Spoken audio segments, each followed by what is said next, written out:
يا رب يكون صح اللبس وكله تمام. ريت محلاها تونس. حقيقة أنا الذكريات بالنسبة لي بتبقى أكتر ليها دعوة بالطفولة، لأن أنا مولودة ومتربية هنا.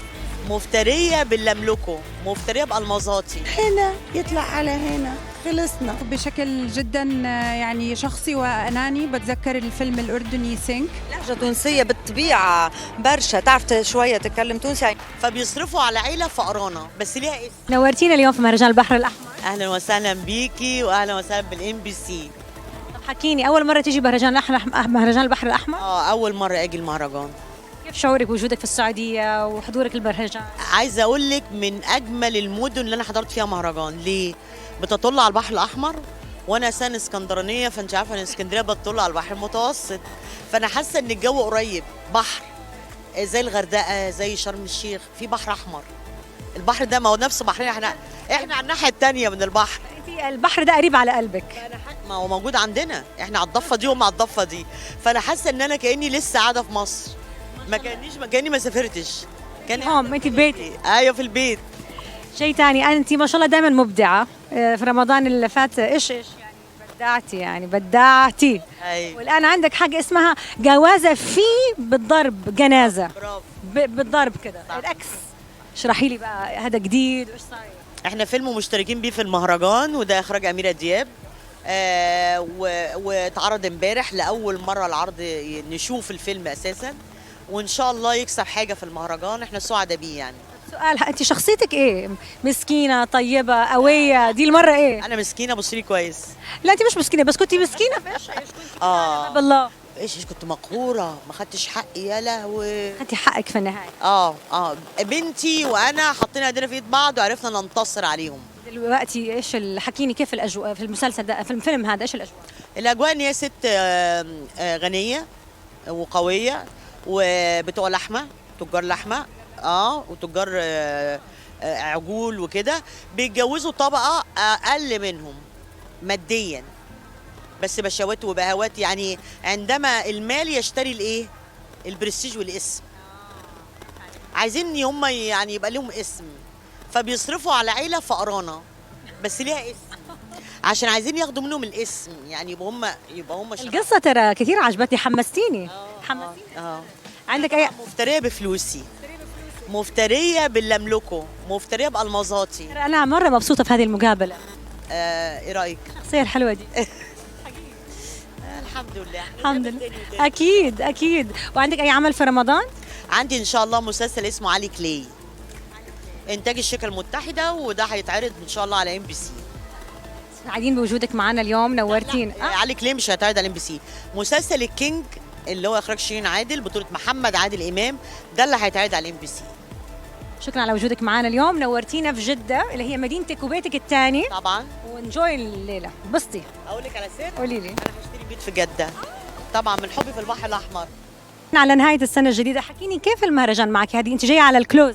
أنا جاية على الكلوزنج لأني كان عندي ارتباطات قبل كده، وكنت في مراكش، وعشان تسافري بياخد وقت طويل قوي، فجيت على مصر يوم متأخر، وبعدين رحت على أبو ظبي، وبعدين رحت على دبي، وبعدين رحت الدوحة، كتير قوي. هذا كله عشان اهتمامك تكوني عندنا في مهرجان البحر الأحمر، هذا واضح. أكيد 100%، لأني أنا هنا من بداية المهرجان، فيعني جزء مني. وما تنسيش إن أنا كرمت في تاني دورة فيه، وكان من أحلى التكريمات اللي حصلت. لو نطالع في السعودية من أقل من 15 سنة ما كان عندنا نقدر نقول واجهة سينمائية.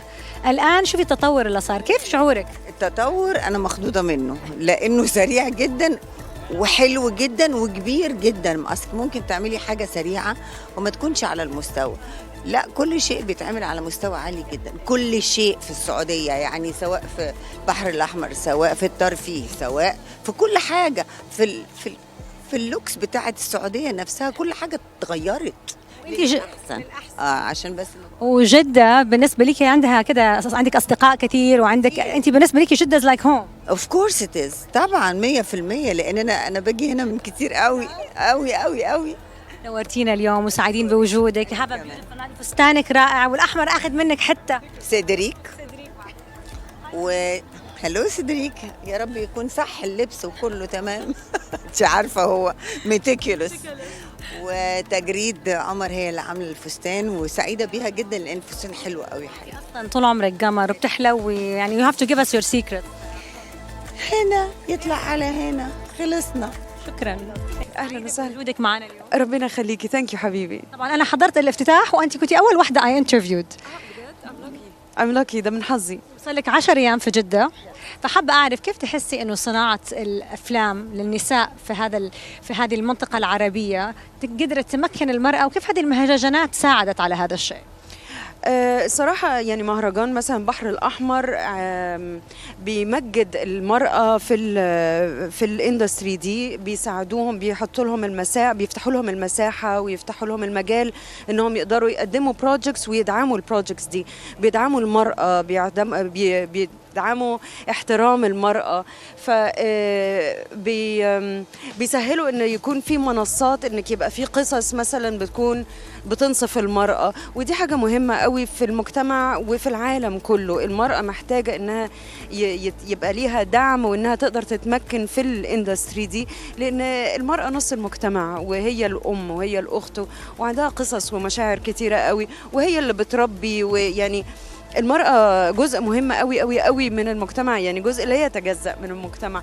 فأنا دي حاجة بحبها قوي في مهرجان البحر الأحمر، دعمه للمرأة وللسينما والمرأة في السينما، يعني دي حاجة مهمة قوي كانت تنقصنا، وأظن فتحت المجال لستات كتيرة قوي، مؤلفات ومخرجات وممثلات، انهم يعرضوا شغلهم على الساحه وللجمهور كبير. أنا أختي كاتبة وفازت جائزتين هذا الأسبوع، فأنا كثير فاهمة هذا الشيء وسعيدة كمان.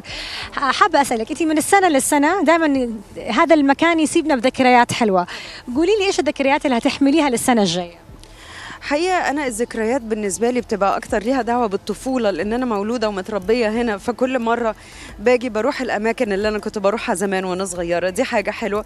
وبعدين كل مرة بشوف المهرجان بيكبر وبينجح، والناس اللي أنا بتعرف عليهم والأفلام اللي أنا بشوف إنها نتجت عن المهرجان دي بتخليني أفرح جدا، وببقى متحمسة أشوف إيه النتيجة اللي هيطلعوا بيها للسنة الجاية.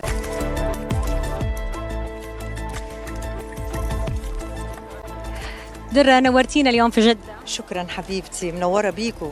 صراحة شكلك رائع كالعادة، دائما يعني you stand the red carpet. ربنا يخليك يا رب، والله يعني بحاول.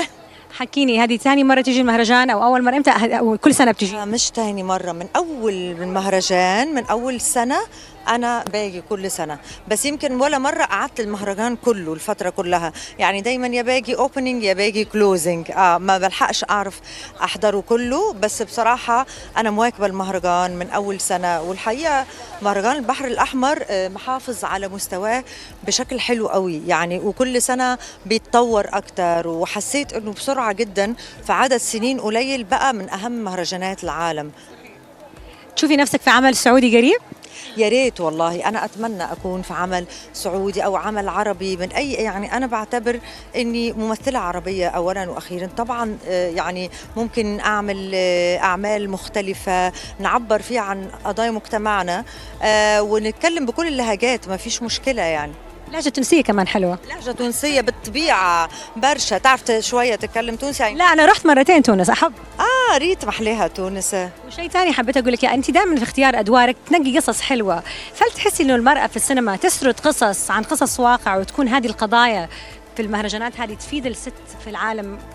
والله هو المفروض مش بس الست، يعني أنا نقول لك الحقيقة بأنه مش نكلم تونسي، يعني المرأة والإنسان بشكل عام، يعني عندنا قضايا إنسانية تخص أي إنسان في العالم.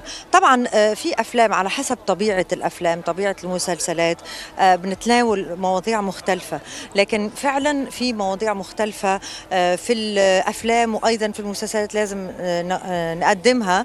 وأنا بشوف المهرجانات الفنية بالذات والسينمائية لازم يكون فيها قضايا إنسانية، يعني ده مهم جدا جدا، مش قضايا المرأة فقط. اليوم عندنا قضايا إنسانية يعني كثير أشياء كتير كتير كتير، يعني الطفل عنده قضايا كبيرة، المرأة، الرجل حتى، يعني لازم نحاول نتناول المواضيع، لكن دايما بشكل فني وشكل حلو. صبا أنت من الأشخاص اللي حضروا المهرجان من أول يوم إلى آخر يوم ما شاء الله، وأكيد شفتي الأفلام وشفتي الجلسات الحوارية. اليوم حنا بآخر يوم، وش اللحظات اللي تتذكرينها من المهرجان؟